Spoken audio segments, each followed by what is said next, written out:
तुम सबको जीव जंतु पशु पक्षियों की रक्षा करनी होगी। हमें स्वीकार है। तुम सबको ऊंच नीच ब्राह्मण शूद्र का अंतर बनाए रखना होगा। हमें स्वीकार नहीं। क्या क्या कहा? क्षमा कीजिए शास्त्री जी, मेरी और आपकी शूद्र की परिभाषा में अंतर है। जीव जंतुओं पर तो दया करें और शूद्रों पर अत्याचार, ये अन्याय है। क्या शूद्र पशुओं से भी गए बीते हैं? फिर ब्राह्मण शूद्र में अंतर क्यों रखा गया है? एक को लाभ पहुंचाने के लिए और दूसरे को हानि पहुंचाने के लिए। शास्त्री जी, ये बालक अधार्मिक भाषा बोल रहा है। हाँ। आपको सत्य कटु सत्य लगता है भूदेवता? ज्ञानदेव, एक कसाई अगर वेद पढ़कर अपनी विद्वता झाड़ने लगे तो तुम उसे क्या कहोगे? विद्वान। रावण की क्रूरता के कारण युग ने उसे राक्षस कहा, परंतु उसके ज्ञान का अनादर किसी ने नहीं किया। व्यवसाय से वर्ग की पहचान होती है, व्यक्तित्व की नहीं। आप सब विद्वान हैं, अवश्य जानते होंगे। क्या? सदन कसाई जिस पत्थर के बटखरे से मांस तोलता था, उसे ही धोकर पूजा भी करता था। ईश्वर ने उसकी भक्ति से प्रसन्न होकर उसे मुक्ति दी।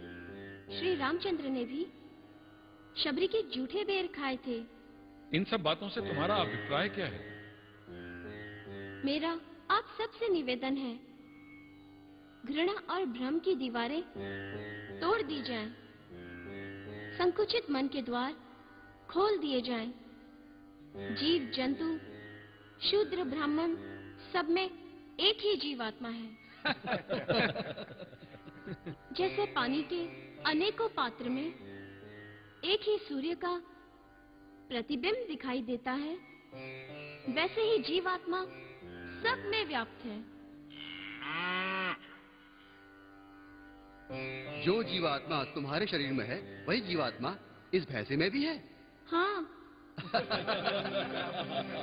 तुम वेद पढ़ोगे तो ये भैंसा भी वेद पढ़ेगा। ईश्वर की कृपा से अवश्य पढ़ेगा।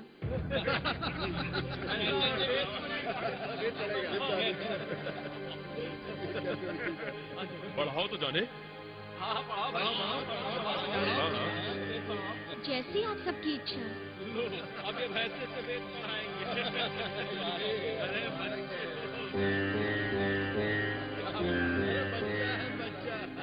शांत शांत। तनिक जाके देखिए, कहीं बालक सत्य ही ना कह रहा हो। ये क्या सत्य कह रहा होगा? आइए चल कर देखते हैं। चलो चलो। भैंसा और वेद पुराण।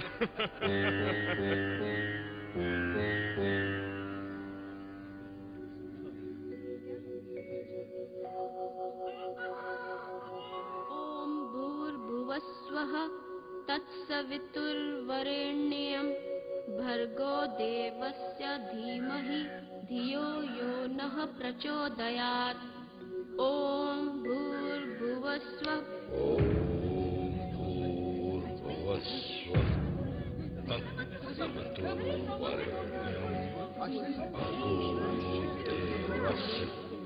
धीमहि धियो यो नः प्रचोदयात्। ओम भूर्भुवस्वः तत्सवितुर्वरेण्यं भर्गो देवस्य धीमहि धियो यो नः प्रचोदयात्।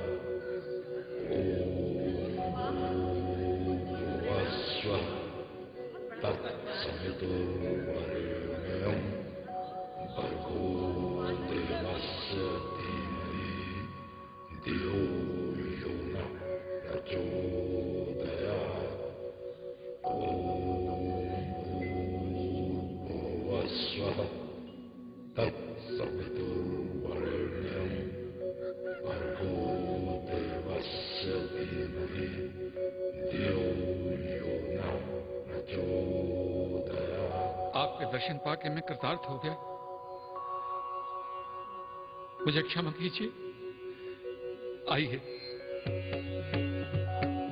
ज्ञानदेव महाराज की, ज्ञानदेव महाराज की, ज्ञानदेव महाराज की, ज्ञानदेव महाराज की, ज्ञानदेव महाराज की, ज्ञानदेव महाराज की, ज्ञानदेव महाराज की, ज्ञानदेव महाराज की, ज्ञानदेव महाराज की, ज्ञानदेव महाराज की।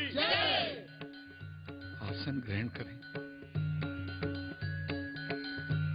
आपके पावन चरण स्पर्श करके मैं धन्य हो गया प्रभु। हम क्या आपको ब्राह्मण बनाएंगे, हम क्या शुद्धि पत्र देंगे आपको। आप तो इन सीमाओं से बहुत ऊपर हैं प्रभु, हमें क्षमा कर दें। बोलो ज्ञानदेव महाराज की जय, संत ज्ञानेश्वर की जय, ज्ञानदेव महाराज की जय। प्रणाम शास्त्री जी। कल्याणम मस्तु। शास्त्री जी, हम पैठण के महाशास्त्री से शुद्धि पत्र ले आए हैं, ये लीजिए।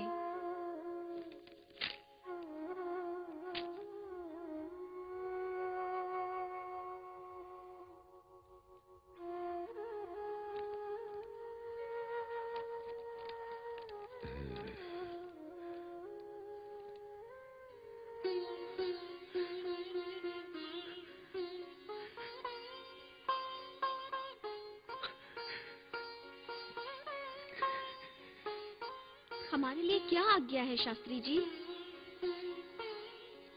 मैं कौन होता हूँ आपको आज्ञा देने वाला ज्ञानदेव?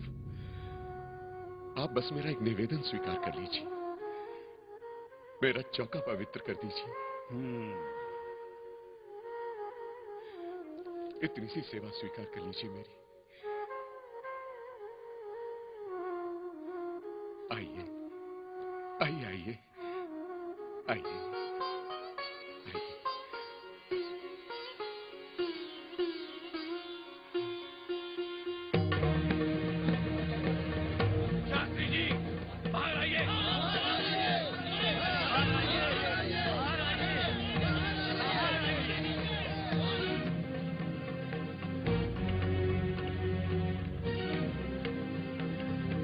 आप सभी महानुभावों का स्वागत।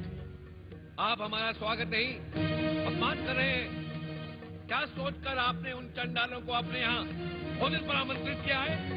वे चांडाल नहीं, ब्राह्मण है विशोबा। ब्राह्मण? सुन लीजिए, ब्राह्मण। आपकी मति मारी गई है शास्त्री जी। जाति बहिष्कृत सन्यासी पुत्रों को ब्राह्मण कह रहे हैं। ब्राह्मण कह रहे हैं।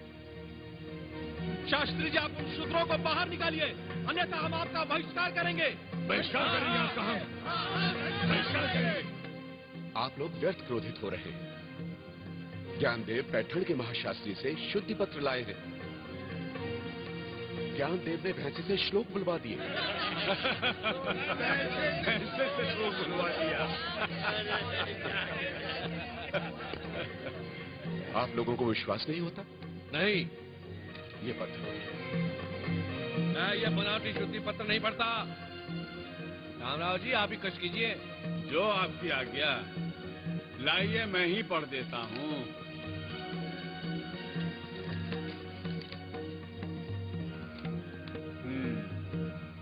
आनंदी के गंगाधर शास्त्री को पैठण के महाशास्त्री का आशीर्वाद।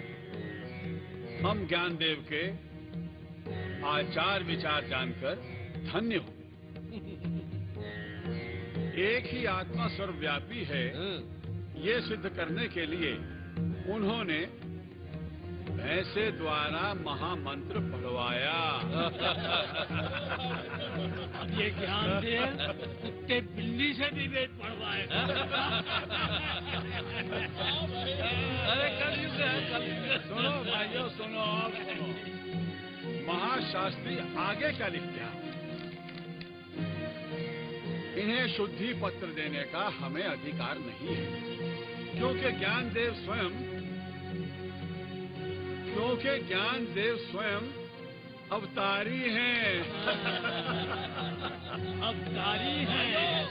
क्या आप लोग ज्ञानदेव को अवतारी मानते हो? नहीं, कदापि नहीं। कदापि नहीं। ये शुद्धि पत्र नहीं, प्रशंसा पत्र है।